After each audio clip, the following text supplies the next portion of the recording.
Hello All and right. welcome to Fallout Hello. Podcast 103. Who would have Double thought it? digits. MES solo for another round of battering for us. MES solo episode 3. So yeah, how are you chaps tonight? How are you doing, Pip? Looking forward to this. I am looking forward to this. Yeah, it's always a bit of fun, this, isn't it? So, because I've put the scores in, but I'm never quite sure how to prepare for it, because I'm not quite sure what order they're going to come at. And you normally do a little bit of jiggery pokery anyway with this, have a little bit of fun with how we talk about it. So, yeah, the first one of these was, I'll be honest, painful, but Oh, it was. but as we've been getting on, there's some quality treats on this. I've enjoyed Well, listening. we've kind of a manageable amount now. What's 18 or 19 tracks, and I think the first one was more like 30. He's trying to get them all done in one go. But how are you doing, Al? I'm all right. I'm very glad that it's not 30 MES solo tunes today. So that's a relief. Well, what we'll do is we'll start off with the ones that got the least amount of love. So PPP Music from Panda Panda Panzer received no points from anyone.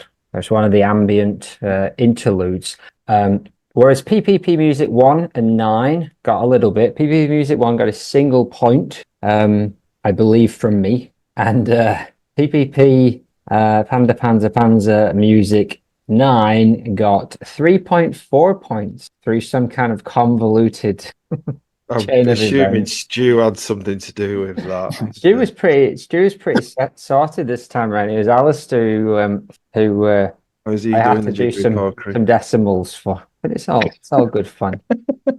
So let's have a list of those first three Panda Panzer Panzer ambient tracks. Look who's here. Oh, he's here just in time. All right, young man, how are you doing? We'll find out the details once we've listened to these three. More on that story later.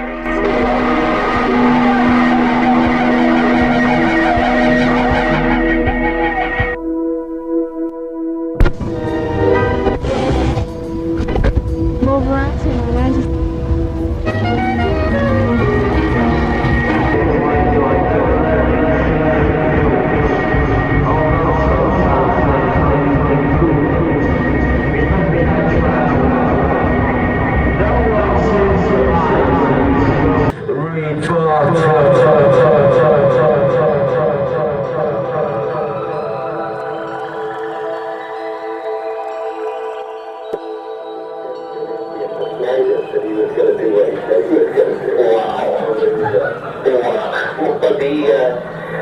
He's a pretty ambitious guy, and he's still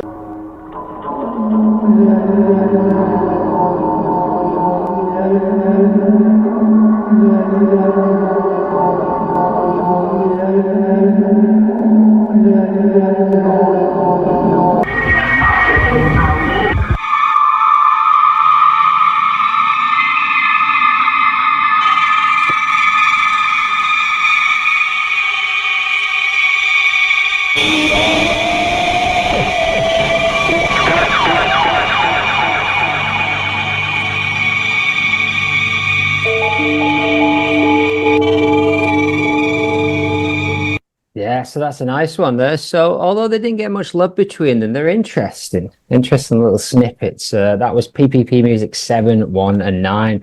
Now, as I've pointed out before, we committed a grave travesty by chopping up Panda Panzer Panzer into little segments to allow us to kind of talk about them. But I do think it's nice that they do serve some function there. But Pip, how about those three? Anything to say on them? Yeah, I've got a few things to say. There was, I'm probably one of the reasons that they didn't get much love in the scores, because I was prejudiced towards the more songy kind of tracks on here. But having said that, the missus came back from the off license the other day with this really weird drink. It was supposed to be ginger beer, but it was mixed with shandy, and it was like so odd that I had to have another one to see if I liked it. And then I had another one, and the next thing I know, I was absolutely leathered. And I had the headphones on listening to these tracks again, and I thought, I should have give some of these some points. These are pretty good. you're right in as much as they were arbitrarily split up, but what it did make me think is after we've done this today, I'm going to go back and listen to Panda Panzer Panda because it's a really, really interesting collection of stuff, and we've had to chop it up, but it's no slight on the album whatsoever because there's some proper interesting music, concrete stuff going on in this stuff, isn't there? It's a mix of some ambient woozy strings, some proper noise, chanty stuff, a little bit of spoken word stuff. And I managed to have a brief chat with Julia Adamson because I thought she might have been involved. And although some of the stuff on both Post Nearly Man and Panda Panzer Panda comes from spoken word events that she played on with Mark. There's one at St Andrews that's up on YouTube. She wasn't directly responsible for these ambient pieces, so we're still not quite sure where they came from, but and to what extent Smith had an input on them. But interesting, yeah. Al, what did you make of those three little snippets there? Yeah, I like them all. They're very experimental, as is the old PPP thing. I do like. Well, it actually reminds me of some of the stuff that I do at times, just like a bleak kind of noise. But there is good variation in there, like going from like PPP Music 1, where it sounds like really heavy, like reverb and delay kind of effects used on it. So like you were saying, the more noisy stuff, which reminds me of well, I don't know if it's the same anymore, but when you used to go into Manchester Piccadilly, not Manchester Victoria Station, you used to get some right nasty screeches from the train tracks that were a lot of fun. And yeah, it reminds me a lot of that. But yeah, it's all very interesting. It's not what you call pop music by any standards, but it's a lot of fun. Yeah, no, little classical audio, lots of reverb, laser zaps, and yeah, a big range. It would be nice to listen to all. I think there's about 13 or 14 of them, put them together. It's probably about 25-minute, 30-minute suite, and I wonder whether it was made that way and then chopped. Fades in and out. Ezra, good evening. How you doing? Good, thanks. How's you? Yeah, not too bad. What do you make of those three little blips there? They didn't get a lot of love. They got only about 5 or 6 points between them, but well, yeah, like Pip was saying, I feel very much the same. Like, I feel like there is a lot more love for them in my heart than my points may have let on. I just find it hard to kind of vote for them because it was obviously released as, the concept was a whole kind of like thing of sound, a long movement of sound. And so for me, it feels just difficult to try and segregate them. And they've all got placeholder titles. So I do really like all of them. But yeah, I feel like it's kind of going beyond my brief to kind of claim that this 45-second segment of Panda Panda Panzer is one of the best kind of MES solo works. Noted. So let's move on to what we're guessing is called Copenhagen Setup, which is a spoken word fragment, again from Panda Panzer Panzer. It got... We will rate anything, won't we? It got 3 points as well. That these were given by Chris, our patron. He had a little bit of love for Copenhagen Setup, and it pretty much does what it says on the tin. The road was long, the tank was full. The memories eluded my concentration. I arrived several hours ahead of the sunset. Wake up, Dawn said. You must travel. Amit Mag awaits you. Digging deep in the ashtrays, I discovered a coat. It was warm and filled with the finest feathers. Autumn said hello. Welcome, said I must check the oil for paraffin. Autumn said hello. Welcome today. I must check the oil for paraffin. Wake Up Dawn said you must travel, and Amit Mag awaits you. Digging deep in the ashtrays, I discovered a coat. It was warm and filled with the finest feathers. I thought I listened to some weird stories recently, especially Macken ones. We were talking about this paper, and it felt, I mean, we know he's a big Macken fan, but I thought, is this just like Macken? But Google tells me it's not. Google tells me it's probably an original Smith. But Al, what did you make of Copenhagen setup? I thought the other PPP tunes were more interesting, to tell the truth. Lyrically, it's probably very good, but I'm shit with paying attention to when people are talking to me. So I didn't rate it quite as high as the other ones, but it was interesting enough. You gave it 10 points and made it your highest score. I did, yeah, and rightly so. No, you did not. It did not make your top 10. Only Chris gave it some love, but yeah, I enjoyed it a lot. I thought it was one of the best new spoken word stuff, because I was torn on the other stuff, which is just F.A.L.L.O.U.T.P.O.D.C.A.S.T that's been slightly adapted, but more on that later. Ezra, what did you think of Copenhagen setup? This was one of my favorites. Yeah, it very nearly scored some points. I loved the words about pulling coats out of ashtrays and checking the oil for paraffin. Some great metaphors maybe about certain lifestyle decisions. It was fucking beautiful stuff, I thought. Splendid. Philip? Yeah, totally. It just, the things that it reminds me of are like great American poets. It's got a feel of that kind of Robert Frost or maybe a Bukowski or something like that. It's poetic language. It's a poet using language, and it's really good to listen. I love his delivery on some of the phrases. Arouse my suspicion. I thought it was great when he slips into that sort of faux American delivery on his thing.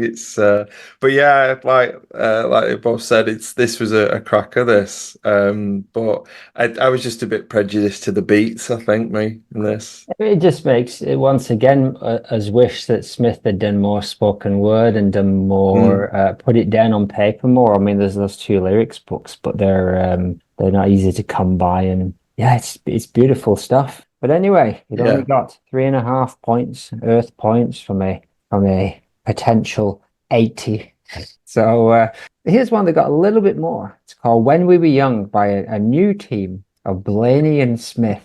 Let's have a bit of a listen to this.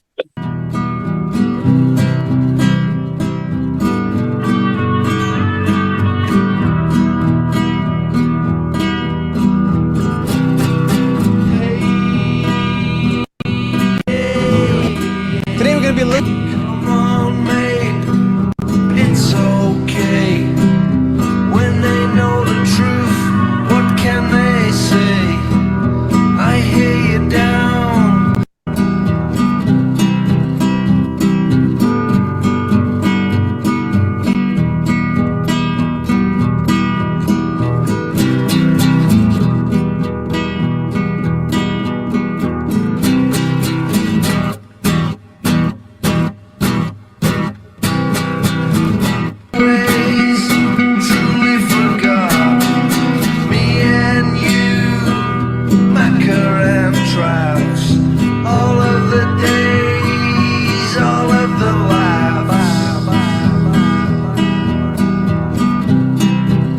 I should have written down where Smith was on that track. Can't find it. But anyway, he's on there somewhere. Pip, you gave this 4 points, and that gave it just the boost it needed to not be in the relegation zone. Tell us more. Well, I did to it, but it really grew on me. This, I think there's something dead honest about it, which I really like. I don't think it's clever. It's not. I just think it's got a lot of authenticity about it, which I really like, and I love. It's nostalgic, which I guess sickens some people, but I don't know. It kind of worked for me, and the bit at the end with MES just saying, "Just keep going." It just sounded really nice. Oh, is it right at the end? I think so, yeah. And it's because it isn't a clever song, and it's not about being clever. It's about doing it, isn't it? And I like that sentiment. I liked it a lot. I was going to give it some points. It had some points at some point, somewhere along the line, and then things got shuffled. No, I thought we've had our we listened to a lot of Blaney Smith stuff, and I've liked some of it, and I've not liked a good chunk of it. Yeah, but, it's very a mess, I think. I thought this is one of the best songs, and yeah, simple message. But I also like the fact that it was reused for distilled mug art, and Stu was pushing me. That was like, "Where have we heard this before?" And it's this one.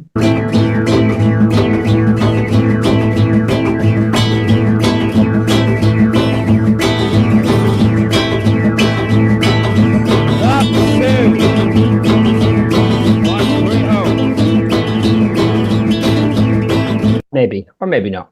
Alistair, what do you think about When We Were Young? I didn't think it stood out particularly. Like, reminded me quite a bit of Chris Seavey solo stuff, to tell the truth, but not as good. So if you listen to the Being Frank soundtrack soundtrack to the documentary, you'll hear some of that on there. I think songs like Bibble Bobble Man and stuff like that. Dead similar, but just like straight songs instead of Frank Sidebottom songs. Yeah. They say not even Freshies. Freshies was like slightly novelty. Like he did some just stuff that was just him. There was very kind of like Beatles influenced. That's nice I stuff.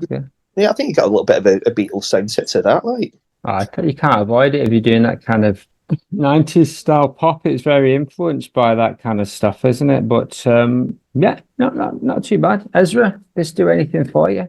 Yeah, I mean, like Philip, I actually really liked it. I thought it had a really nice atmosphere, and there was some like nice kind of gravity to his voice as well. I felt like it made a nice kind of cast a nice atmospheric pall across my Sunday afternoon. The problem with a lot of the Blaney stuff that I have is that Smith always feels like he's been shoehorned in. And with this track especially, like, I actually struggle to work out where he is. Like, I think I hear him a couple of times, but sometimes it's just Blaney sounding a bit like Smith because he's straining his voice or something. And so, like, I don't know what was going on there. Like, was Smith just turning up because he was a good pal? Was he really into it? But it's for me, it's a weird collaboration, and the only track where it really makes sense for me personally is the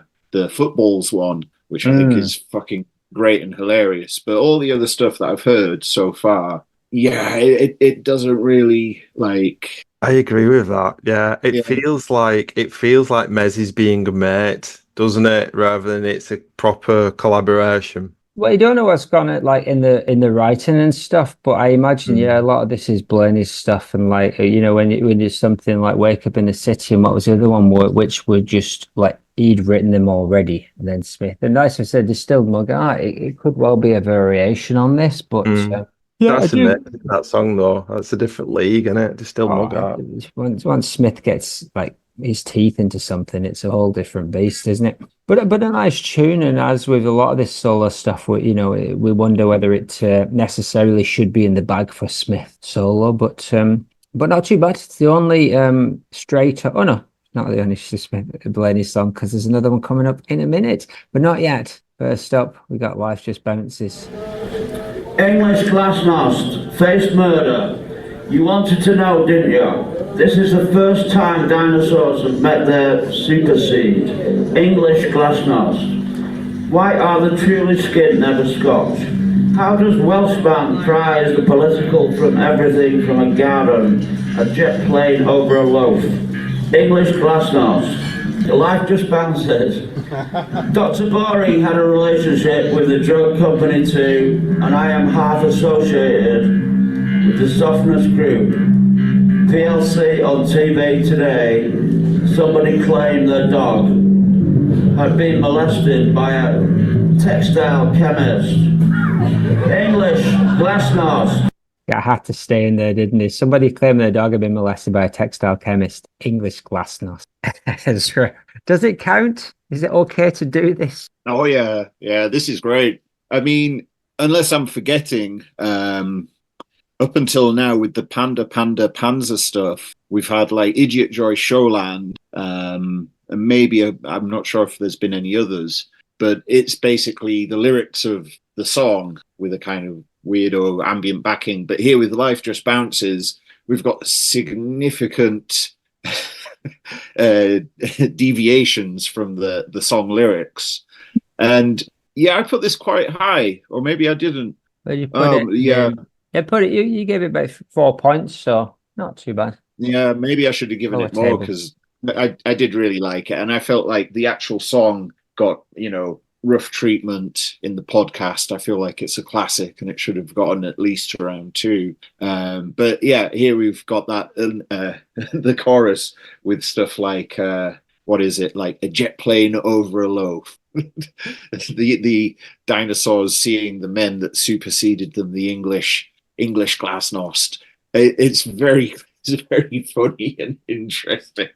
It made me think of like a pissed up uncle, like at a Christmas party, a family Christmas party, and the kids are kind of squabbling next door, and you know this is his kind of pep talk to the family, which I enjoyed a lot. It's got a positive vibe, and yeah, it's one of my favorite songs. And I was just checking there because I thought it had gone through because there's two versions, but sadly it looks like it didn't. But it is a sweet track. I put this fourth in my list because I went through the thing. We got Lucifer Lancashire, the Cater, and Life Just Bounces that are, and any Grammatic Dream sort of, but the other three, they all ended up as fall songs. And I questioned, like, you know, should I treat them equally and just based on what I like, or should I dock them points because of that? And in the end, I went, nah, I like them. I've listened to a bunch of times. I like Lucifer Lancashire more than I like I'm in Deep, so I'm going to put it above I'm in Deep. You know, that's how it goes. Pip. Yeah, it just doesn't do the same for me, the song, like it does for you two. So likewise with the lyrics, I enjoyed this, and I enjoyed all of the spoken word stuff this time round. I thought it was it was a really good showing, but I don't know, it just didn't appeal to me the same, this particular one, as some of the other stuff. Ah, well. So that one got 11 points, mostly because me and Ezra gave it 11 points between us. And next up is The Train, which Alistair put as his number one choice. Not a joke, not an imaginary story, not a what if. He actually thinks this is the best one. 辛い膝の痛み、あなたは Not that advert for Stirlift.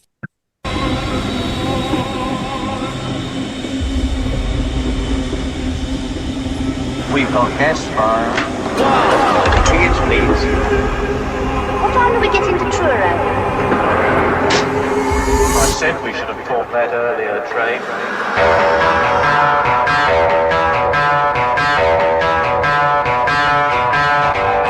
Tickets, please.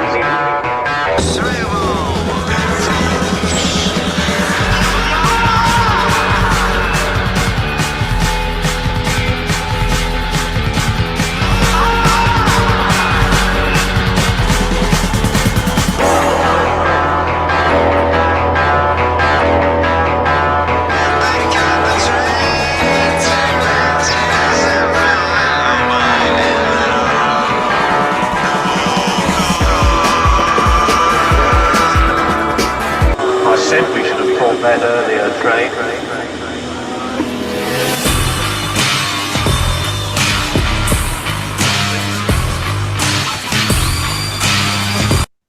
It's like Blaney and Smith's Bohemian Rhapsody. Alistair's disappeared, but Pip, what do you make of The Train? Yeah, Al's having some internet wars apparently. So what did I think of The Train? I didn't mind it. I thought it was fun. It reminded me of, do you remember there was a Saturday kids show that used the spiral carpets for the theme tune? What was it, the 8:15 to Manchester? To Manchester, yeah. Yeah, it sort of put me in memory of that a bit, and other train related stuff like KLF and the farm and stuff. There was a whole train vibe going on, wasn't there? Yeah. Northern Manchester train vibe, which it reminded me a lot of. It's all right. It's twangy. It's got a breakbeat to it. There's a bit of noise and some silly samples over the top. It's all right. This BB's.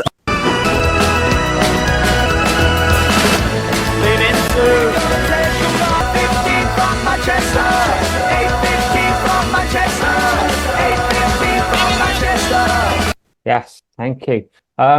This shoehorned in a lot of stuff in a few minutes, and it's got the acoustic jangly stuff, some Smith shouting, some breakbeats, some samples. Now, I did a deep dive into The Train a while back. I'm not sure if you know much about this. So The Train Part 4 was this eventually released as So this is the kind You're of, shitting me. Look at that. I'm not joking. This is the kind of stuff I do. This is like it's a 3-minute song and a 3-minute acoustic song about a train, and it has been stretched into a double album with two 40-minute remixes, a drum and bass mix. Brilliant. And I it feel like released, I need to own this vinyl now, though. Oh, it's CD. released Video on Cog vinyl. Sinister. No, it's a CD, but yeah, the first 5 tracks are remixed in Imagine's version of the extended collaboration piece, The Train, which appeared on Smith and Blaney in 2008. So, yeah, it's very cool.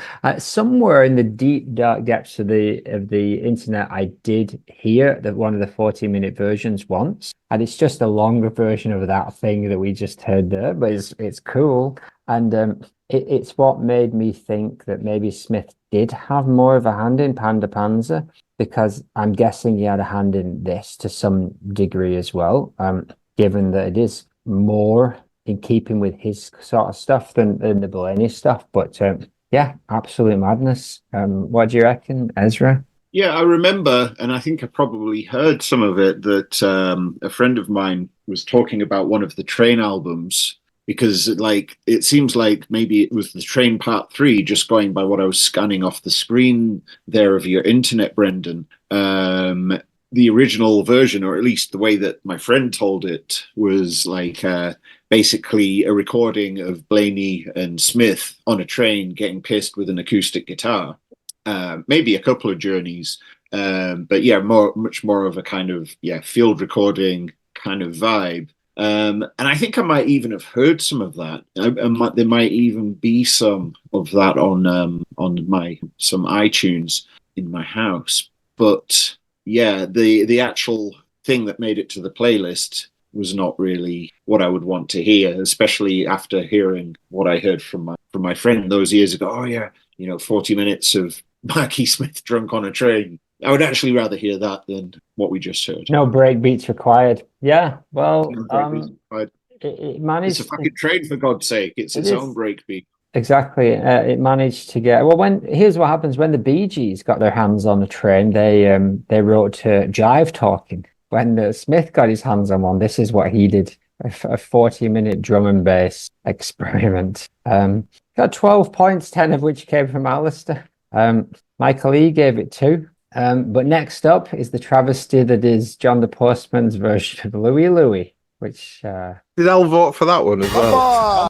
Well, Alistair did give it. He gave like 5. He said the Train's first, and then these next 5 songs are all in joint second place. So they are. Yes, but yeah, he put it in joint second place with everything else on the list, pretty much. Smith only appears at the beginning. 2, 3, 4. That was it. That's Smith's contribution, and I cut out a quarter of it. But still, let's listen to the track itself. You are listening to the new album. Rich foreign stars die in front of their videos when they hear the name Pure The Postman is the music scene.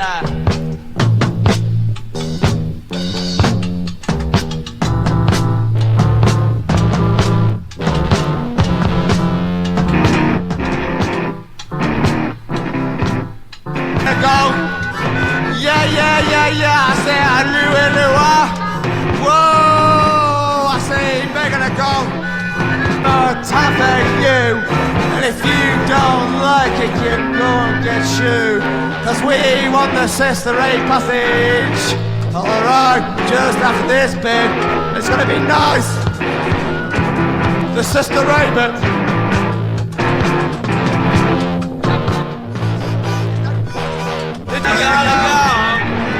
Do the Sister Ray bit. Come on, do the Sister Ray bit, please. Please. Nobody does the Sister Ray bit.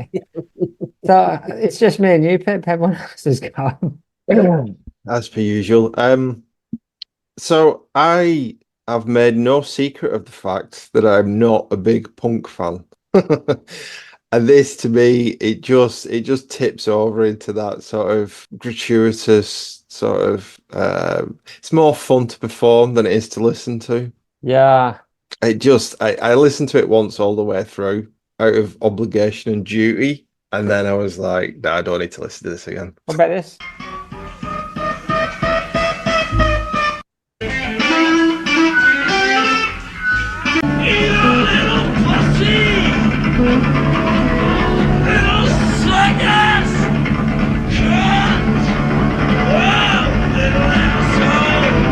Morrison's Lament. That's what it made me think of. I remember the first time I heard Morrison's Lament. Hold on. Jimi Hendrix and Jim Morrison played together. Let me hear this. 10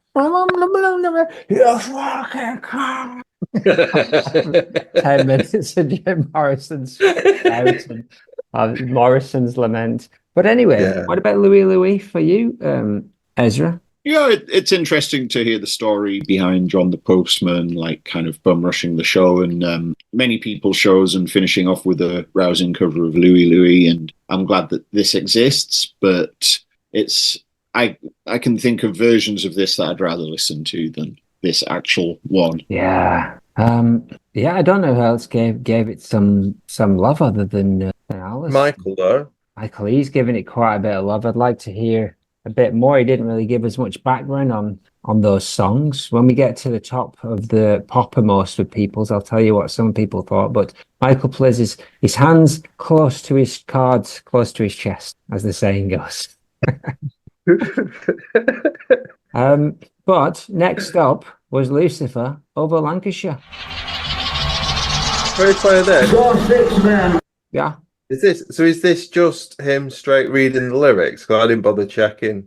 I don't know how close it is to the original lyrics, but I think it's pretty close. I didn't notice a massive difference, but there's some nice sounds and stuff going on. So I'm not sure if this one came from that St Andrews thing with Julia Adamson. Under a tall tower, break it to him, and I'll break it to you gently. The night people will remind you of shaking white cheers, shaking white cheerleader, 1 on 10 cheerleader, Lucifer over Lancashire. The blackbirds shake the hedges, on this the hottest day for ages. Resemblance to Dr.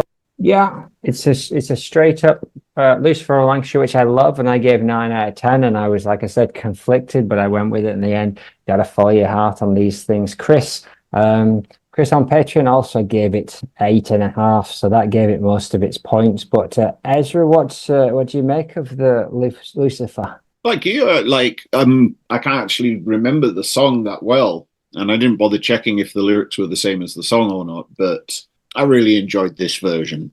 Maybe more so than the Idiot Joy Showland, for example, which just sounded like the words to Idiot Joy Showland being read aloud. This had some, I don't know, maybe Idiot Joy Showland is just not a poem, and Lucifer over Lancashire maybe can be a poem. I'm not sure. No, I'll give you that. I think the three here worked. Life's Response is less so, but Lucifer over Lancashire and the Caterer, worked very much as poems for me, and that's that justified them being a standalone thing as well as a song. What do you reckon, Pip? Lucifer? Yeah, I think that they're really interesting. Listening to him perform spoken word stuff, you do get a different side of him, and there is. I've been thinking a lot recently, actually, about how much you expose yourself as an artist in your stuff. Do you know what I mean? How sort of naked you are on stage, really, or how much you dress it up in the creative license. And these just feel much more honest, don't they? These spoken word recordings. And when he laughs, it feels more like a laugh out of nervousness rather than a performative laugh. And there's also little pauses where I can't help but think he's thinking, "Oh, that's a good one. I'll just let that one land." And so I think there's a lot of that in this. You can hear a lot of his personality. You can hear a lot of his honest sort of artistic performance in these things. It's just MES. But again, this one for me, it was like there was other stuff I preferred with the spoken word stuff. It's kind of like we said with Luciano. You could just dismiss it, but he's taking it seriously. He's giving it some thought. Oh, yeah. He hasn't just pulled a random set of words out his bag. He wants to share these ideas. He thinks they're good, and I agree with him. I think Copenhagen's setup is better than this though, and the last one. I think it's just more interesting words. I was probably just swayed by the fact that I did know him, so I just like within the first few listens, I was getting back into it, and I probably should have, similar to what I said about the PPP and the stuff.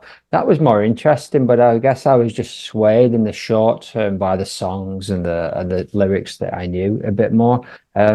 Alistair, we talked about Louie Louie while you're away, and you put this joint top with every other song on the list. What did it for you about Louie Louie, the John the Postman? The utter chaos that's going on there. Like, they're just really sort of like ruining a song, but in a very entertaining way. Ticks a lot of boxes for me. Beautiful. But what about this one? Also, it's probably because of the time when it was done as well. Like, it's really sort of like formative, early fall kind of reference point. Even though having John the Postman on there as well. Again, he was a very kind of like very, very active on the scene at the time, the punk scene. So it's just interesting to see him in there. Because you're a bit older than us, Al, aren't you? Because you're 60 quite soon, aren't you? When is it you're 60? Next week, is it? I am 60-year-old man. Looking forward to that next July. Yeah, so I remember being there, is it a minus 10-year-old? You I hadn't even considered who was playing the music. It's not Brammer and Cole playing the music. The Fall, isn't it? Is I it? assumed it was. That would make a lot of sense. It just hadn't occurred to me. I just thought, oh, Mark Smith's there. It sounds like they're deliberately playing bum notes as well on it. It sounds like they're deliberately aiming for bum notes. That's what I mean, right? That's like maybe they handed their. That's too much the old song. It's deliberately poorly played. You can tell they're doing it deliberately. I just thought that bit is funny where he's saying, "Do the Sister Rabbit, do the Sister Rabbit," and they just carry on playing the Louie Louie riff. There is something gleeful about ignoring the front man from time to time. That's has its own rewards. They're mates. Well, you will sing the Minder theme tune. Yeah. So I think I'd like to hear what Al's got to say about the train as well, which he gave to. Oh yeah. I quite like that one. I thought it was reminded me a bit of the Monkeys or something like that. The guitar riff, but then you got the kind of like dancey beat underneath it. It was like another train song, Last Train to Clarksville. Is that what you think? Yeah. But yeah, I thought it was like pretty upbeat. Well done. No sort of like wasted bits on it. No excess fat on there. Dead functional, dead simple. Works well. Yeah. Nice. So basically, unless I've messed this up, we're coming to the showdown part of the event, which is so the way I did it before, so as not to give too many spoilers, is we do the ones that came fifth up against the one that came sixth. So in fifth place was Glitter Freeze, which was actually like right at the top until the last couple of people put their votes in and didn't give it a lot of love. So it got overtaken at the last minute. But Glitter Freeze, Can you play the live one? I will play the live one, which is Smith's collaboration with Albarn and the what's his name, the Gorillaz. And I've got, if you check out David Albarn's eyes. Oh yeah. He's like saucers. He's enjoying himself a hell of a lot. Good evening there on that Glastonbury. And you've got to see his face when the drummer forgets. Oh, I saw that. Yeah, he's like blaring across the stage, like because the studio version, the music's nice enough, and has got a very 90s fall feel. I think it wouldn't be massively out of place on one of the Bush era LPs, but it was up against, so it got 40 points. Or even an Eleni one, I thought, actually, what Albarn's doing on the keyboard, although I think they try and do it on the guitar on the live one, don't they? But it's I think it reminded me of Eleni quite a lot. That one. Oh, oh, and that like is that Yeah. or whatever. And it's up against the Caterer, which came in 6th with 37 points. So Glitter Freeze, Michael E put it top. Pip, you put it second. And then the Caterer got just bits and bobs from everyone. I think everyone gave it either 5 or 6. Michael E gave it 7. I gave it 8. Pip, you gave it 5. So yeah, we'll have a list of Glitter Freeze versus the Caterer for the first showdown of the evening. Yeah, I'm gonna listen to the Glastonbury version.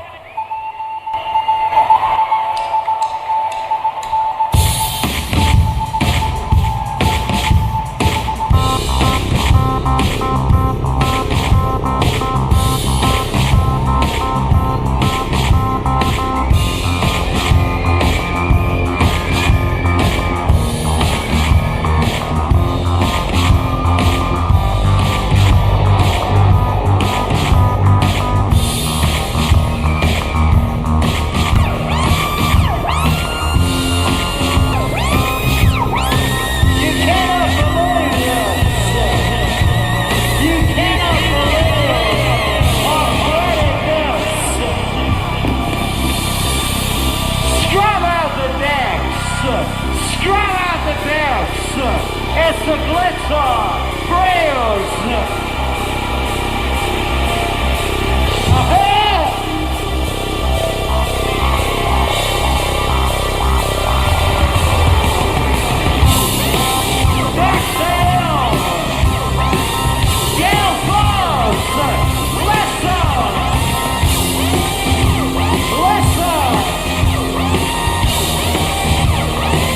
It's not a bad one, that at all, is it? Yeah, like I said, the live version, the Glastonbury version, he's got a lot to do on it. It's a proper song. I think there's a Blaney tribute video when Smith passed away, and he talks about Mark coming home from Glastonbury and after doing this, and Blaney goes, "Yeah, I saw you on the telly the other day." He goes, "Oh, was that on? Where'd you see that?" He said it was on like BBC One, like live prime time. Oh, nice. He said like Smith just didn't notice, like he didn't know that any of that stuff was going on. It's kind of sweet.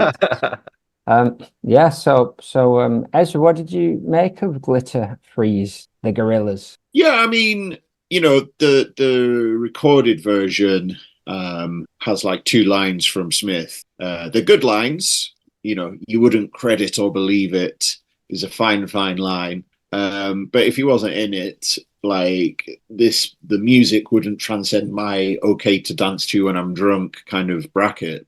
I mean, they are trying, and yeah, there's the kind of glitter gang kind of stomp to it and some nice wailing synths. But the Glastonbury version's ace because it's basically the same piece of music, but with a proper Marky Smith vocal and lyric. And it's just fucking killer. It's great. And it's amazing to see him, on a stage, which is probably equal to his abilities. And just see him like fucking, kick it out of sight. Like he does a fantastic job fucking just being a front man for the Gorillaz, and it's really nice to see that. Yeah, I'm not a big fan of the Gorillaz. I like Blur. I like some of the stuff, and I like Albon generally, but Gorillaz stuff just very rarely lands. There's a few odd bits and bobs there, but and you see at the end of this video where Reed walks on, it's like, yeah, fair enough. It's not a bad double team. Imagine like Smith would have just walked straight past him, not said anything. What did you make of the Gorillaz? I imagine you're a Gorillaz fan. I think it plods a bit. I'm not a fan of Gorillaz, not a fan of Blur, really. Don't mind Honest Young Records, though, which is Albarn's label. Put out some decent world music. Mind you, all music's world music.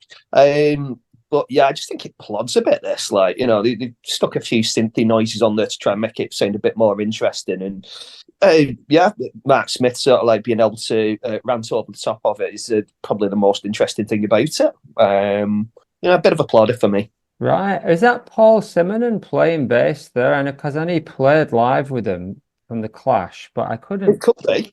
I hadn't noticed. I think it is. I think it is him. Yeah, it's Paul Simonon. So I mean, he's got a good band. He's got a crack band. But yeah. We got Tony Allen drumming as well, because He was F.A.L.L.O.U.T.P.O.D.C.A.S.T drummer. I think he Tony worked Allen with, did some stuff with Dim They Nova. did some but stuff together, yeah. Yeah, he did. He didn't play on that. He wasn't playing at last. But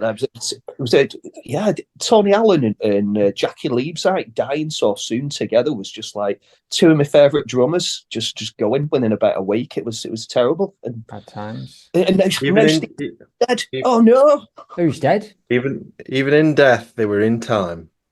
Exactly. What about very good, Ezra? What about you for this? Did you already tell me? I did already tell you. You did. I've not You I've haven't, not have said you? anything. I've not said anything, but I was going to echo what Ezra said actually, because that was the main thing that I wanted to make sure the Glastonbury one got played. It's so good having a slice of that. It's almost like a universe that could have been, isn't it? Where MES is like a stadium rock star, and he's like he just said, he's got the caliber to do it. He could do it. He could get up on a stage in front of 80,000 people and knock it out of the park. And he's got the wherewithal and the chops. So it's really cool that he's got that slice of headlining Glastonbury with the big massive crowd there on a Saturday night or whatever it is, and better than that daytime footage of him with the champagne spill. Oh yes, I like he's got the glove on. He does the kind of like attack, like that's funny.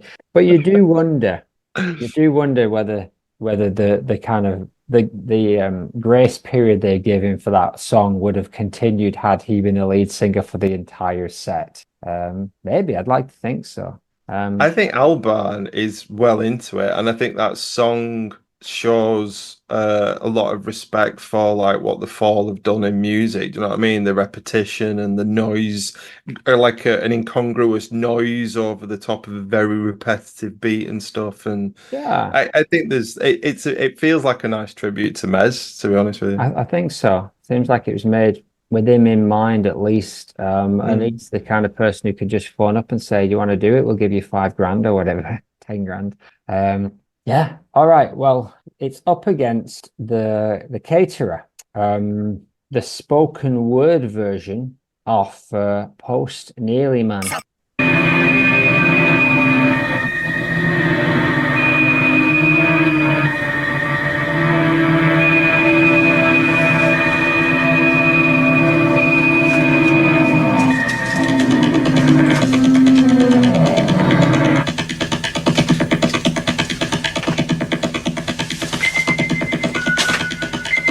And Dad will keep you warm, and Mom will keep her warm, and in the swarm, stick with me,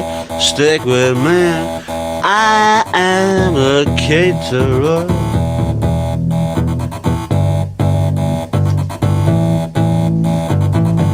So this is a real test of whether or not it counts, isn't it, Pip? Does it count? Tumbleweed? Anyone? Will I say that again? Please do. I prefer the Falls version of this rather than MES's solo version. This one is longer. There's more to it. There's more words. There's more substance to it lyrically. I just think the other one works better. I think it's shorter and to the point, and it's just got a little bit more Julia Adamson magic over the top of it, and I think it's a better tune. But it's always nice to hear the caterer, isn't it? It's always fun. I think it's the same tune. I actually just think it is exactly the caterer off what album's that on? That's Unutterable. Oh no, yeah, and I just think Like User, isn't it? No, I think it's Unutterable. Yeah. I think it's just a mix. I think they've just stripped out most of the instruments, and it literally is just. That was why I really had to question, but I was like, I'll allow it.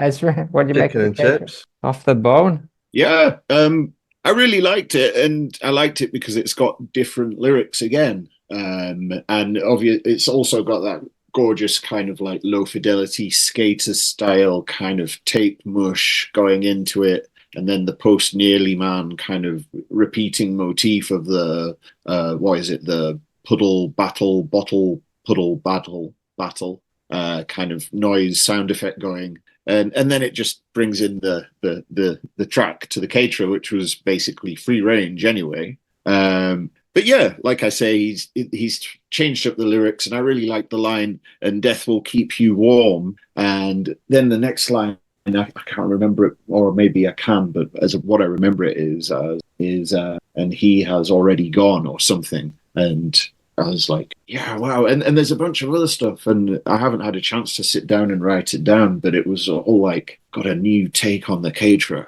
That's caterer. Or I will have a new take on the caterer. Oh, the caterer will return. So last time we talked about it, this book, Lint, was cited as mentioning the caterer, and I was like, I couldn't find it anywhere. Well, it seems there is a chapter called The Caterer, so I didn't look very hard.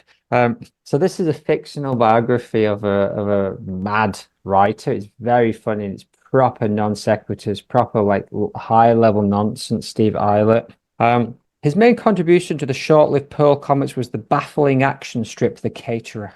Illustrator Brandon Sinkle said, "The Caterer was a strange one. He didn't have any special powers. He was this blonde, grinning college kid as far as I could make out. He sometimes pulled a gun out, but there just didn't seem to be any rhyme or reason. The character would fly into a rage about things, but it was strangely hypnotic. We had a fan page. One such message says, 'Dear Caterer, I love your adventures and want to be just like you.' The sign-off at the end reveals the letter to have been from a wide-eyed Martin Amis, and all the more disturbing as he would have been 26 at the time. Several dissertations have been published deconstructing the long, complicated rant in issue 6 about how goats have the skeletal system of chickens, the most incisive being that that's no scarecrow, it's a crucifix in a hat. The tirade conducted over 5 dense pages. I agree with many readers that the caterer is often seen standing at a grave. We never see the inscription, but most readers agree it is the grave of Fatty Arbuckle, comedian of the silent era. The caterer has left a strange cultural legacy. Fans still swap dialogue. Will you come to my party? I won't prevent it. And the character rears his sneering head in the likeliest places, as in various versions of the song The Caterer, Das Caterer, which litter recent Fall albums. Rumours of movie adaptations come and go, one punitively directed by Tim Burton starring Brad Pitt. It is doubtful that Hollywood systems could accommodate it any more than they could use Lint's scripts without massive dilution. As Fan Club president says, the caterer would be sick on today's comics and on the movies and on you. Brilliant. Still, I digress. So, has everyone had a go? What are we voting? Are we putting through Glitter Freeze or the caterer? Philip? I am going to, in this instance, I'm going Glitter Freeze. Okay. Ezra? Caterer for me. Oh, caterer, okay. Alistair? I'm going to split my vote. All right. Well, I'm going for Glitter Freeze as much as I love the caterer. I think Glitter Freeze deserves to go through. Other people may have votes and opinions on these things, but they don't matter. Does anyone have anything much to say? Tim has just said, this is pretty good. It doesn't say a lot, really, does it, to be honest? Leon, however, has said, I'm really sorry, I just can't stand Gorillaz, no matter who the amazing guest singers is. Minus points awarded if possible. Many people confuse both versions of different songs, but we know that they're not. So I think some people just have an allergic reaction to Alburn, don't they? Yeah, and he is a bit bland, and he's pumped out hundreds of those Gorillaz songs, and yeah, the odd one like resonated, especially the first couple, but after that, it's like, yeah, they're all right. They're not bad. Littering the airwaves. So what we have up next is the song that came in fourth, which is Speech Contamination, German Fear of Österreich, with 41 points that Tim put top of his list. And it's up against Enigmatic Dream, which is almost a Fall song, as it does appear on that 2G&G compilation, I think. And a couple of other places, but it isn't really. It's a Smith solo joint. So let's have a listen first. Speech Contamination, which is von Sudenfed. Have a look at this pizza, yeah? You ever seen it? Oh, it's got a little thing in the middle for your cheese to stay. Clever.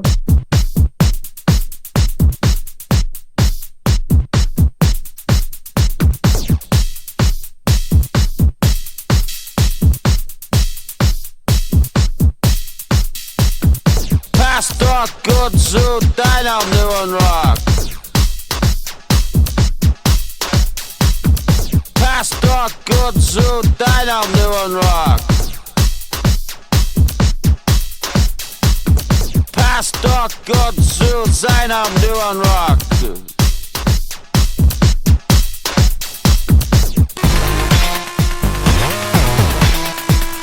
Passt doch Gott zu deinem neuen Rock. Passt doch Gott zu deinem neuen Rock.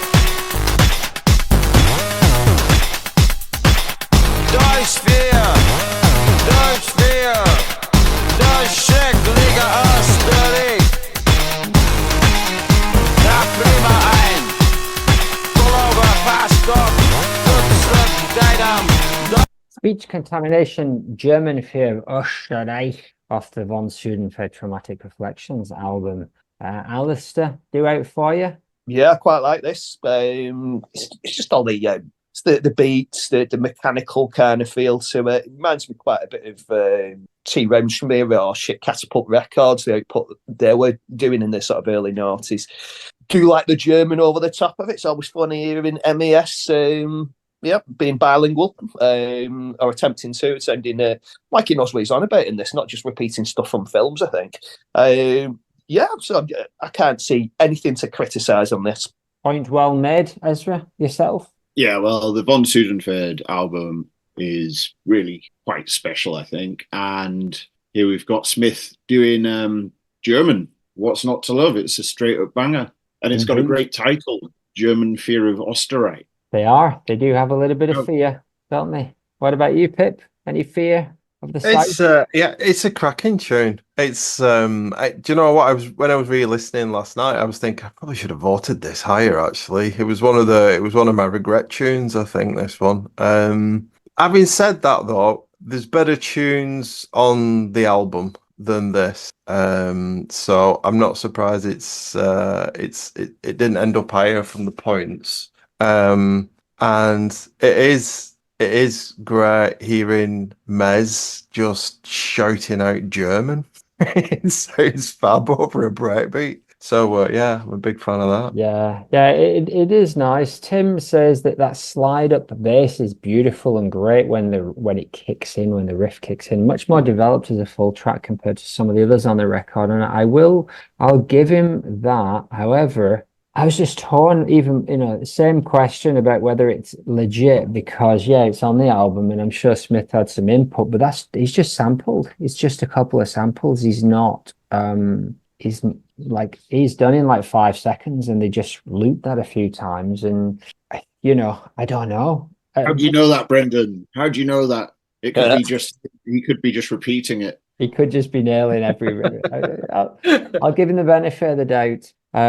I liked it though, nice minimal tune for sure. It's what did Leon say about it? Rocking again, a VS banger. Yeah, got a lot of love. What did Stu say? Stu said he liked that bass sound that goes woo, and it was more formed than most of the stuff on the record. Now it's up against Enigmatic Dream, which got 35 points. Was nobody's favourite, but came in third and fourth. Can we all just take turns saying it? Modernity. What is it? Modernity. Modernity. What?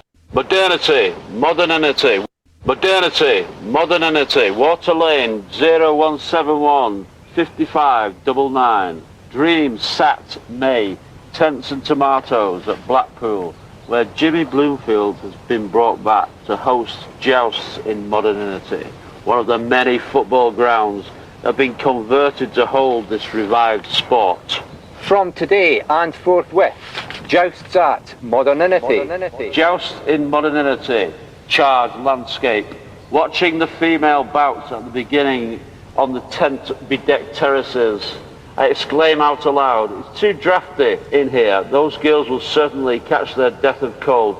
I'm shoved to left by bearded steward. Massive decrepit Jaguar car on brand new soccer terracing seemed to symbolise a new clean-shaven but chip-greasy new decadence.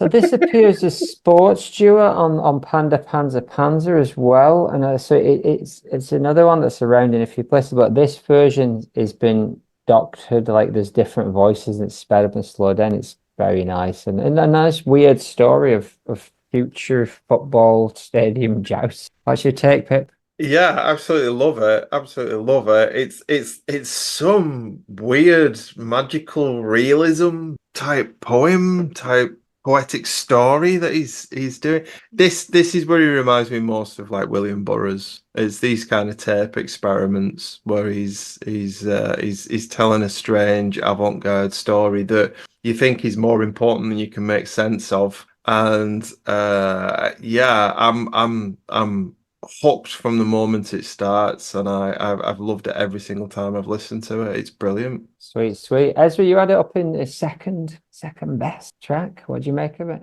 Yeah, really, you come for the jousts of modernity, and then you stay for the fucking brilliant atmosphere that's throbbing throughout this track. Like, at first I thought it was, and maybe it is, different people. I mean, Smith's recognizable, his voice is recognizable. And then you hear what could be maybe up to 3 or 4 other voices. But then on like the second or third listen, I realized that some of those voices, if not all of them, were actually pitched up and down versions of his own voice. So, dead fucking great bit of concrete type business going on there. And I'm a big sucker for that kind of tape music. And yeah, really interesting what Phil said. It's been a while since I listened to the Burroughs tape experiments. As I remember, I think they're a little more primitive than this. I'm not saying that like MES was doing the tape works here, but maybe he was. He did have a number of dictaphones. But yeah, again, it just paints a great scene. There's nice effects on all the different voices and sections as well, and tents and tomatoes in Liverpool. Dreaming of tents and tomatoes in Liverpool. What a great thing to close your eyes to and wake up to in the dreamlands. And today in Forthwith, jousts at modernity. Jousting modernity, charred landscape, watching the female bouts at the beginning on the tent-bedecked terraces. I exclaim out aloud, it's too drafty in here. These girls will certainly catch their death of cold. And shoved to the left by a bearded steward. But every movement my companion catches reprimands me. I am completely deaf, so cannot gauge my own voice volume. My friend Matthew is not so lucky. His wife is at home at last from hospital. It is his first day out in weeks. Always energetic, he too shouts and is obviously, though drunk, borrowed a massive, decrepit Jaguar car. Bonkers stuff. Alistair, right up your street. Yeah, quite like the hiss in the recording, which kind of like gives it a really natural feel to it. Too much stuff that's fairly, like well overproduced. It's around that doesn't have that kind of earthy feel to it. But yeah, I mean, like I'm not really one for listening to lyrics, but I do really like some of the solo stuff because I've not got the distraction there of the music, and I can concentrate on what's being said. And he's a really good sort of storyteller, and I think that the BBC really missed out on a dream ticket there for like should have had Smith doing Jackanory. I mean, got the BBC connections. We're doing all the Peel sessions. Come on, Peely, what was you thinking of? We could have had Smithy on there reading Charlie and the Chocolate Factory. Weird thing is, my good lady wife was listening to the Jackanory version of Charlie and the Chocolate Factory this week. And you know who read it? Eric Idle. Well. They did get Smith. They did get Smith in to do Colour Out of Space, right? And he ran out of puff after about 6 or 7 minutes. So maybe that's when they thought, maybe we'll stick with this. I don't think Tim's going to have a lot of time for this. This is Leon. A lot here makes me wonder how much this type of material sits in the archive. Happy to listen to this all day. That's true. He had that up in his third place. Yeah, there might be several more albums of spoken word stuff out there, but I imagine it was cherry picked from. He didn't do that many spoken word things, as far as I know. But it'd be interesting if anyone out there has got a list of them. Probably on the F.A.L.L.O.U.T.P.O.D.C.A.S.T website, innit? Tim, not said anything. Not said this. Can't help but think though there might be carrier bags of tapes stashed around. Can you? Bags of tapes, but he had this. He said that story, didn't he? He threw stuff away, and I mean, I know he said he cleared his house out. I wonder whether he was someone who threw away his stuff that wasn't being used. You could imagine him just throwing away years and years worth of stuff, unlike, say, someone who would keep it all. You only throw the rubbish stuff away, though. How would you know? How would I know? What's our criteria? What wins in this round? Speech contamination or any grammatic dream? It's a tough call, isn't it, Ezra? Yep, I'm going to vote for any grammatic dream. Beautiful. The modern. Philip? Yeah, that one. Yeah, me too. It is interesting. Modernity. It's interesting that when it came up as sports duel in an earlier episode, I didn't think it did too well. So I think the fact that it is presented as a standalone track, done with that tape manipulation, has made all the difference. For you lot, not to me, I've loved it. Alistair, which way are you going with speech contamination or any grammatic dream? I'm going to go speech contamination. I'm going with any grammatic dream, so that wins. So what's in now is we got Plug Myself In that came in third, and that's up against In Deep. Plug Myself In was Dope, and In Deep was the Dose, sorry, and In Deep was the collaboration with Coldcut that we talked about last week, I think with Pascal, because he did the video for it. We did, yeah. Very good. Losing it a little bit here. Someone's probably going to have to jump in and help me out at some point when the words completely start making sense.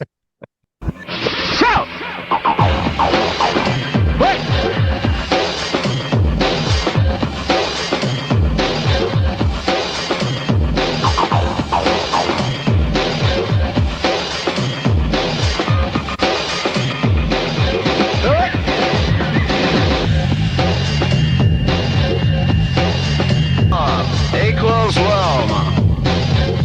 Ring it answer. Try hump. Click clop.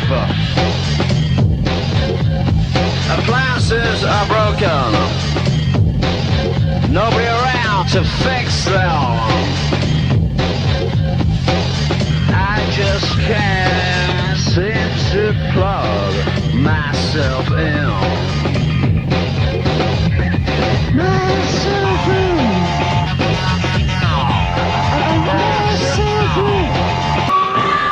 Droppers, space barrier, check ladder. I just can't. That's a proper one. No samples there, lads. What do I think of that? Plug Myself In. I didn't put it that high. I put it in the middle. Top. You scored it top. In the middle. I do like it though. I had it on 12-inch. I remember when it came out, I bought it. And who are DOSE? So the two lads that also went under the name Inch, and they produced a bit of the stuff on Levitate till he got rid of him. So I think they're responsible for 10 Hours of Eve, maybe, and Spencer Must Die, and a few others that 4.5 inch they're responsible for. Yeah. Yeah. So I think they only did a couple of songs on the album before he got rid of him. But during that time, and I believe the Pete Waterman lads, that they worked at his studio, and that's how they got involved. So yeah, I mean, it's nice. It's one of those things where, I've listened to it a lot of times and it's never really jumped out at me, but then put it in context of this list and then say, is it better than these other songs? And it absolutely is. It makes you think what Levitate could have been. Decent big beat, and Smith singing the whole track. He's there from beginning to end. Not a spoken word, not samples, not underused guest spot. Love it. Lots going on. Top of the pops. Philip? It's fun. It's definitely fun. It's more of a palette thing for me, really. It's not really my bag. I don't mind big beat, and I don't mind those big sort of hip-hop-y kind of production values, which were sort of fashionable at the time. But it's not something. If I want that kind of thing, I would probably go somewhere else for it. I would go to some, even the Chemical Brothers or something like that. Because they just know what they're doing a bit better with that kind of stuff, and it's that kind of experience. I don't mind this is a one-off. He's done better stuff than this. I Want You. I think is a much better example of him just jumping onto somebody else's record and shaking it up and being the guest vocalist and that. But it was all right. I enjoyed listening to it. It was fun. There's some great bits in it. It goes up another notch when he goes into falsetto mode, doesn't it? And it's and they know that as well. They really follow him up with the music, and that's a great moment. But like you said, the rest of it doesn't really make much of an impression. It's kind of a bit kind of by the numbers for big beat stuff in it. Yeah, I mean, if Smith wasn't on it, I probably wouldn't be giving that much time, but He is. Yeah. So I am. Ezra? Yeah, actually, this was my regret tune, which I was like coming back to and thinking, oh man, I should have put this much higher. Yeah, like Brendan, I also picked this up when it was released, and I was really into it at the time. And so I was having trouble like kind of divorcing my past memories of it with like, oh, is this actually any good, or is it just generic big beat? And I think, you know, like, I think it's actually pretty good. Like, the bass is fucking fantastic. It's got that weird, like, kind of humming kind of bass sound that you got on a lot of those records, which I really, really like. It's got an oppressive industrial atmosphere, and MES in the corner of an underground parking lot looking like he's either going to fucking start crying or bite a chunk of flesh out of your throat or his own throat. And then, like, you know, it's just like, convicts are out, security is in, glasses are broken, no one around to fix them, I just can't seem to plug myself in. Really, like, at the time, I remember thinking that's such a fucking ace line about breaking your glasses and not being able to plug yourself in. Like, that's why I loved it so much, and I still love it. And I think, yeah, you know, like, I got to disagree with Phil. I think his performance nails it. I think the music is great. I think, like, stuff like 4.5 Inch, for example, and I don't know, it's difficult to know exactly what the other ones they were responsible for on Levitate or had a hand in, are maybe a bit more musically exciting or interesting than this track, which is all very kind of genre signifier, but I think done in a really artful way and quite nicely overblown and distorted. I think it's a shame the collaboration didn't continue, as in the Fall or some other thing. But yeah, and it is distinct from the Fall, which is interesting. It isn't a Fall record under another name. So yeah, Alistair, what did this one do for you? You didn't put it too high. No, I just think that DOSE lads have done better than this one. It's not bad, but it's just like if you're comparing it to say 4.5 Inch, that's just like full of groove, full of hooks, and there's nothing that it doesn't reel me in as much as 4.5 Inch, where that really bloody, you know, that gets me going, that tune. This one doesn't stand out as much, and yeah, I can pick up on the Chemical Brothers thing that Phil made reference to. I scribbled it down myself. It's all right, but I just think there's better. Fair enough. Tim says, nice funky bass throb with the live sounding breaks, great vocal hook, good shit. And Leon, who put this at top, I believe, said solid. He doesn't need to say anymore. We know what he means. So solid. I tell you what, it's better than those. It's better than those heavy metal, hip hop sort of comings together that we had in the 90s, though, isn't it? Remember, like Ice-T was doing songs with Anthrax and stuff. Oh, you're referring to the Judgment Night soundtrack, which was cack. You remember the stuff with Gunshot and Napalm Death? No. Oh yeah, I heard the Ice-T stuff and I was like, I don't think this genre is for me. I like these things separate but not together. Totally wired.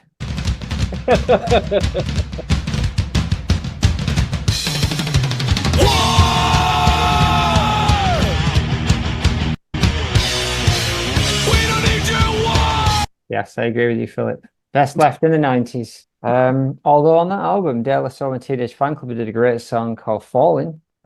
Beautiful. It's not all bad. What are we even doing here? It's up against In Deep, which is the Coldcut collaboration. Coldcut collaboration. The answers to understand the questions. He trekked up and down the tangled wires of this haunted aisle, and he couldn't get away from this thing he was under because, of course, it was inside him. It's the story he told me. Often I would go banqueting on Oxford Road, and he had gone up and down this haunted aisle, but still he couldn't escape. It was inside him, and this is the story he told me about being in deep.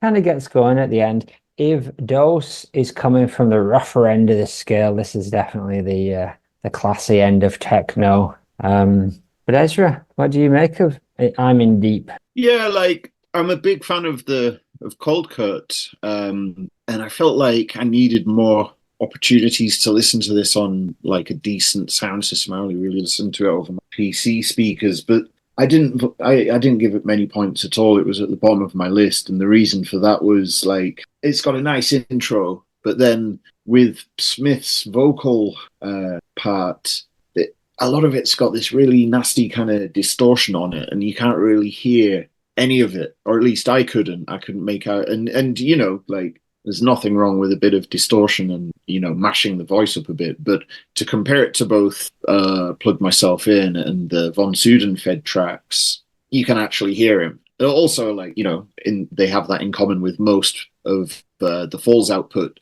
that some of it's audible, but here for the most of the song, it's just like a kind of a texture, and they don't bring it into focus enough for me for it to work. The rest of it is good, you know, like I like the music fine and all that, but I just feel like as a collaboration, it doesn't really work for me. Although my mind could be changed if I hear it on a nice set of speakers quite loud. No, I'll give you that. I mean, I think Smith is definitely having a go. He's not phoning it in, but I can't help compare it to their other big collaboration. You know, Telephone Thing is great, and the music works really well in line with his voice there. And this one is quite a nice, minimal kind of bouncy techno-y thing going on. It gets a little bit acidy towards the end. Like it's all pleasant enough, but it just doesn't quite take off. I want something else to happen. I prefer it musically to Plug Myself In, but yeah, as an actual piece, it doesn't quite work. What do you reckon, Pip? I really like it. I really liked it. I think this is where me and Ezra's sort of taste go in opposite directions sometimes. So it's I really like what they did with his vocal. I must admit, I got totally there was a couple of songs this week where I got totally transfixed with the visual. One of which, this obviously because it's one of Pascal's videos, but the Von Sudenfeld stuff, the cover of the Von Sudenfeld album, it only just dawned, this is how much slow I am, it only just dawned on me that it's a piss take boy band kind of cover, and you've got Marky Smith doing his kind of little effeminate smile towards camera, which is so funny once I'd clocked that. So I thought that was very, very funny. But yeah, with this one, I really enjoyed it. I thought there's, and I'm a bit take or leave Coldcut. I did buy the stuff when it came out, but there's like bits I like and bits that bore me a little bit. But this, I think they get the balance right. I think it's quite fidgety, the production on it, which I really enjoyed. It is a lot. There's no rough edges on it in the way that there is on the DOSE track. But this is probably more to my palate, to be honest with you. And it just, yeah, I enjoyed this more and more actually as I listened to it. Yeah, it's not far off some decent minimal techno-y stuff with a bit of EQ and stuff going on there. Yeah. What does Tim reckon? No, I heard this before, enjoyed it a lot. Acid's a bit sterile, but I like the funky chop to it, and MES mixed low in the mix works well. Where Leon says, brilliant intro, the speed and sentiment of the delivery is great, the main track is good and it chugs along. I'm into this. So generally we like it. What else do you think is the real question here? It's a slow burner, really. It's dead minimal, dead low key. I did quite like the sort of acid housey type stuff that's going on it. You know, it reminds me of shit they used to hear at the Hacienda. But yeah, it's not as good as Telephone Thing in the way that it's not got that hook to it again, which was like, for me, the Telephone Thing was the bass line. That really fucking holds it together, and it's just like really nasty. So like Telephone Thing's got a bit more of a rawness to it than this. This is more of a sort of like chilling out in the chill out room at the club, you know, where you don't want anything too hectic, but it's still a bit techno-y. Aye. Well, it's the final vote on the end of it, as you know, it goes down to you, Alistair. You get to decide, and we have no say in it. So which one goes through? All of them. Right. Does Plug Myself In Pip, Plug Myself In or In Deep? I'm gonna have to go for In Deep. It's quite easy for me. Indeed. Ezra? Plug Myself In. Oh, I'll go with Plug Myself In. Yeah, I'm also going to go Plug Myself In, although I do have a soft spot for that cold cut, them cold cuts. So the last showdown is VS cancelled. And I'd never clocked on that boy band thing, but it makes a lot of sense now. I have looked at that picture a lot and wonder quite what Smith's doing, because he does look like he's been de-aged a bit, but I never really thought like, oh. I wondered if he's actually got makeup on. I think he's got a little bit of makeup on to sort of just do the whole kind of, hey, look at me, I'm a 20-year-old sprightly guy. So I'm safe to take home to your parents. Exactly. So the last showdown is VS cancelled versus Lucifer over at Lancashire. So let's have a list of Lucifer first, and then we already listed Lucifer over Lancashire. No, it's flooded. It's the von Sudenfeld track. No, flooded wins. Spoiler alert. This is VS cancelled versus Lucifer over Lancashire. That's how it works. Oh right. No, but we've already done Lucifer. Have we? Then it must be Sound City, or maybe I made a mistake. Sound City. That's good enough. Whatever.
Some nice stuff going on. So that's from the very first EP they did together when it was just Mars on Mars featuring Smithy, and they did Cut the Gain and Sound City, which eventually was reworked as Wipe That Sound, I think, for the Sudenfed album, unless I am mistaken. But some nice stuff going on, some nice texture, but they hadn't really found their way with it yet, to my mind. It kind of, it's a bit plodding. The acid's a bit weak, but it is sweetly wonky. I did give it a couple of points, but that's not true. I didn't give it any. Pip, what do you think of this song? I think you're being a bit harsh, though. I've been singing this one all week. It really gets in my head as an earworm. Oh my God. Yeah, but it's the same hook from. That's the same hook from Wipe This Sound, right?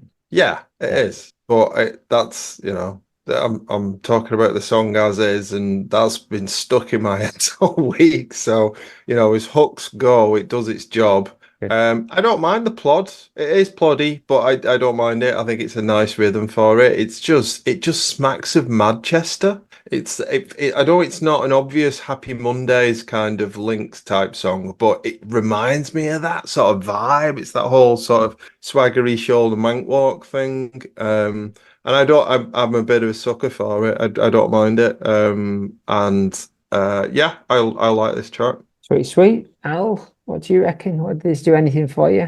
Yeah, the wonkiness is quite nice. I do like that. The unusual sort of face. It's like straight rhythm, but there's a wonkiness to it, and it's a good walking pace. It's not a plodder, this one, Brendan. And I quite like what sounds like a stylophone in it. It's just like, it's a synth. It sounds a bit like a stylophone. But what I was thinking is what it's really missing is a wobble board. If you're going to go for the Ralph Horace kind of take on it, but yeah, not bad. There's a man who knows his novelty Foley sounds. Oh, what's going on there? What witchcraft is this? I've only got one thing to say to you, Alistair. Yeah, that's sick. That is sick. I can definitely drop the donk on it. All we need now is like a hook line. You know what? I've got actually the perfect one. Bassline. Oh, wicked. I'll put a donk on it. Electro. Oh, that's sick. That's all it needed. That's all it needed. Please Donkey continue. do. No, I pretty much said all I'm going to say. So what do you make of it? Is it lacking a donk or is it donkey enough? I think it probably could have a bit more donk, but I would say that. Yeah, no, I mean, there's absolutely nothing wrong with this song at all, apart from the fact that it was re-recorded for the Von Sudenfed album, and I would say that's probably the version I'm going to vote for if I'm going to vote for any of them. Maybe I did vote for it. Who knows? Not me, because Hard to tell. But what I would say is it is up against a banger, a real weird one. VS cancelled, in which Mark Smith reads the letter of when Domino dropped them after the first album. But before that, let's see what Tim thinks of this song, if he's said anything. Indeed, he hasn't said anything. What has Leon said? MES, comfy and growling on a squelchy bed. Can imagine shrugging happily to this in a tiny club in a dungeon. Fantastic. 10 points. Indeed. I was just thinking that somebody who I knew, I think they recorded in the Super Furry Animals studio once upon a time. And, you know, the mixing desk has a little bit of tape on to say what the instruments are. The very last fader just had donk written on it. They had a slot that just ready to go for the donk. Which I think every studio should have. Let's have a listen to VS cancelled. Jan sent Werner. I guess this is from a similar exhibition that we've seen. The other stuff, we had the mocular modulations and stuff. I think it's from the same exhibition. And the vegetables! And the vegetables! I'm terribly sad for us that the market is beating us down, and we cannot dictate it anymore with our hard work. Also, on a personal level, it's hard because I passionately love the VS music and the experience of working with Andy, Mark, and yourself. Yours, Johnny. I'm in Switzerland at the moment. Honestly, yeah, it's just popped out of us. Listen, AM 1509. It's brilliant. Yeah, I mean, exhibition of noise with Smith reading the letter over the top and genuinely having a good laugh while he's doing it. What else? What else do you want? It's a lost gem. Ezra, what do you reckon? Yeah, absolutely agree with you, Brendan. It's a gem. It's really funny because like, you know, at first I had no idea what he was going on about other than reading from a letter, and then I only realized it was the Von Sudenfed rejection letter just now. And so, yeah, that obviously brings another ray of light onto it. And it's fantastic. And it's just great hearing him using his normal voice, I suppose, you know, like as in the kind of voice you might use to talk to your friend or read a letter. So there's this really weird kind of intimacy to it, and the music is also fucking great. So yeah, I'm a big fan of this. Indeed.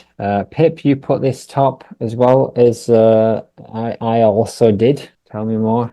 Yeah, so everything Ezra just said, and then there's loads of different layers to this for me that I really like. I think what Ezra's just sort of set out in terms of that, the familiarity and easiness which he's reading, you don't sort of, it's almost like something that gets hinted at on Fall Records, isn't it? But it feels like his authentic voice here. And you've also get a bit of what Pascal was talking about the other week, which is he likes working with people who aren't English, doesn't he? He does it loads, actually. And it's something where if you get the chance to speak to those people, they always seem to be very positive about it. So there's a bit of that. musically in square quotes. I really, really like it. It's literally just going donk. And the somehow he manages to get humor and a bit of frustration and a bit of foot stompiness with just this one donkey noise that he's doing over the top of what Marky Smith's reading. And like Ezra, it took me a long time to work out what the fuck it was he was reading, and that is part of the fun, isn't it? The whole decoding stuff with everything that he touches. And so, yeah, all them different levels were at play for me with this track. I think it's, I've been saying all the way through, I've been prejudiced towards the stuff that's got a beat and that's a bit funky, and this is not that at all. But it kind of is in its own way. But it's, as with everything else with the Fall, it's what you expect, and it's nothing like what you could expect at all. So I love it. Yeah, and in terms of him reading out funny letters, I mean, Portugal always comes to mind as well, because it's just such a funny idea of just like you write a letter to him and he's just going to mock you publicly with it. Alistair, what do you reckon? You put this in your balls. Yeah, it definitely sounds like he's having a laugh on this one, which is always nice. That sort of like, you don't hear that dead often on Fall songs. You're supposed to be like dour and miserable, I think. But yeah, I quite like the sort of like whirring noises in the background, and the rhythm. It reminds me of like chain gang music with sort of like breaking rocks. So you got that like constant sort of thud, and the delivery of it. It reminds me a bit of a round they have on Just a Minute, where they're sort of like they're having a conversation, but one person says one word and the other person says the next word. But yeah, it's a lot of fun. Sweet indeed. Here's what the chaps have to say. Donk and Whittle, I approve, says Tim. And Leon, always great to hear MES laugh. Not quite Dr. Buck's letter, but very welcome. 4 points. So he goes through to the next round with no arguments and no vote needed. Well done, everyone. So Sound City or VS cancelled, which one are you going for, Pip? Oh, VS cancelled. I am also. Ezra? Yep, VS cancelled. Indeed. And Al? Yeah, VS cancelled. Goes through. And so that means that VS cancelled, Plug Myself In, Glitter Freeze, the Glastonbury version, and Any Grammatic Dream go through. And that leaves us with the final track, which got 55 points. It was well ahead. Ezra put it first. Everyone basically had it in their top 10, and Chris put it in second, Michael had it in third, Al had it in second, Leon in fourth, Pip in fourth. So it's Flooded off the VS album. Hi, Bucks, this club. I'm the DJ tonight. I'm the disc jockey tonight.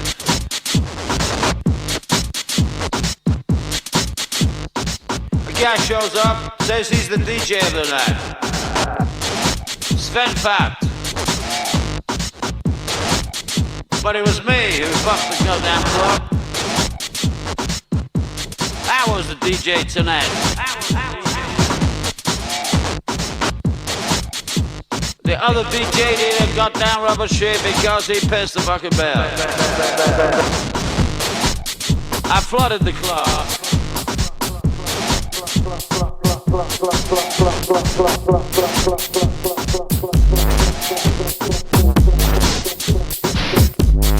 Good and fat, good and fat, good and fat.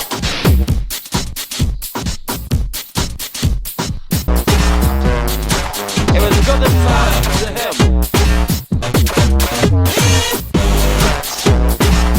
I was a DJ. Oh yeah, that would be bumping on a big sound system, wouldn't it? Alistair, what do you reckon to Flooded? Yeah, it's more sort of like shit catapult type grooves with a nasty sort of industrial mechanical beat. Next complaining about the bit about pissing the fucking bed and then flooding the club. Is that flooding the club with piss? I took it as that. Yeah, good on him. Well, it's a nice concept, piss club. And the first rule of piss club is were you wellies? Pip, what do you reckon? Yeah, that's put some strange images in my head. It's fucking brilliant, this track. It's a banger. It's a banger, isn't it, this one? It's it just makes me want to get up and start moving around, really. It does exactly what it's supposed to do, and MES is fucking hilarious all the way through it. I took it as him sort of being a bit playful, really, as in like flooding the club with people. I think it's probably a conversation he's overheard with a promoter saying, "Oh, they flooded the club, didn't they?" With bringing people in, because that's all promoters talk about. And so, and then I think he's just taking the piss, giving the piss, and doing his. So I heard a Shea Gillis joke the other day when he was talking about the impact that Trump had on the elections, where he was saying, like, you know, people would just like would have a normal debate about things, and then Trump would get up on stage and just go, "Yeah, and you're ugly," and it's like, "Whoa, you can do that now," and it's just a bit like that with MES, isn't it? It's just like he's just if he's going to take the piss, he's going to take the piss out of you. Yeah, it's fun, and I think it's on the line. I think there's some sampling going on and stuff, but there's enough MES in there for me to give it my full love, and then the music is just it's brilliant, super minimal, and dirty and grimy. Ezra. Yeah, well, you know, on the Von Sudenfed record, there's maybe 2 tracks that I would DJ, and this is one of them.